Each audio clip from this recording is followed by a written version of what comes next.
2:00 pa nga lang ng madaling araw ay nagising na ako kasi nga yung dalawang kuting ay pumasok pala sa kwarto at tumabi sa amin sa pagtulog.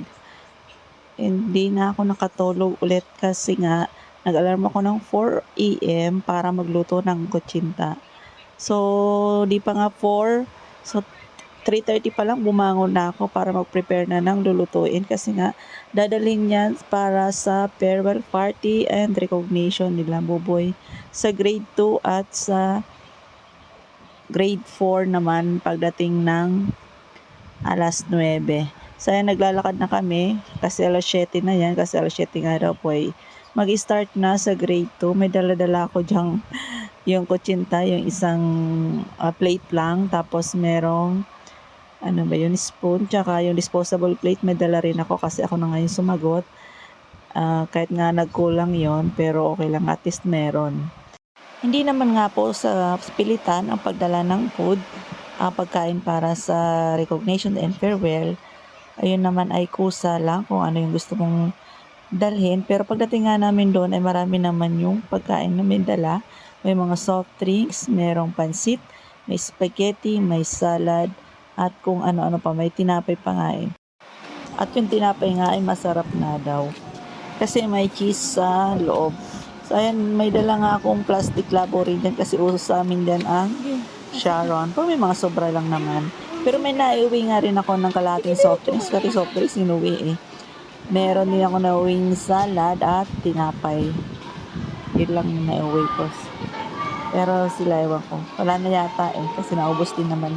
Kasi marami naman nag-attend. Akala nga namin kukunti ang mag-attend. Kasi yung bandang 7:00 eh. Kukunti pa lang. Halos mga 5 pa lang yata yun. So, nung ano naman, mga 7:30 ay dumami na rin sila. Yan, may award lang ng achievers kasi yung sa with honors ay ginanap na nung kahapon doon sa main. Ang bali ngayon ay recognition ng achievers at yung may special award.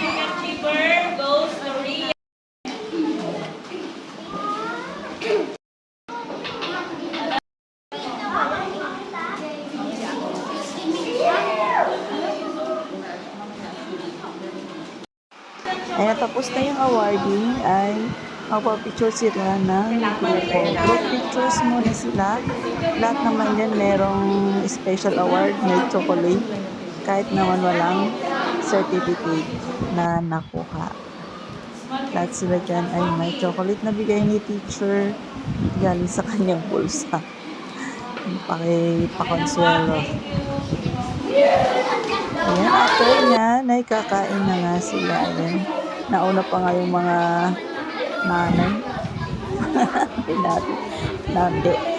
Ano talaga siya? Nanay talagang kukuha ng plates ng pagkain para ibigay doon sa mga anak nila. Kasi nga hirap na naman makipagsiksikan dyan kasi medyo maliit ang space. A day before nga lang kami nagplano dyan kasi tapos ako na pa nga nag-insist na chat sa GC kung sino-sino yung magdadala ng food kasi nga para hindi doble-doble. And then meron naman mga nanay na nag-reply naman doon kung ano yung dadalhin nila. Magmamadali na nga rin kami umuwi dyan kasi wag nanay na at pupunta pa kami sa main sa grade 4 at may farewell din sila. Ito na nga, nandito na kami sa main. Ito yung grade 4 group picture muna sila bago pakain. Ano sila lang nakabatch t-shirt tapos matulog lang. Dito maraming food ang nagdala, so ako katulad dito chintalig dyan. Dinala dyan isang plate, merong palabok, may pansit, may kanin, may adobo na may itlog, may donut, may pizza, may soft drinks, may sisto, may cake. So madami silang pagkain dito kasi medyo galap itong mga parents dito sa grade 4 na to. Marami silang pagkain. Kahit anong occasion dito talaga marami silang food. Ay, sige, daming food yan. May sesto, may ice cream pa nga pala. Yung pinaubos ka agad ng ice cream kasi nga matutunaw.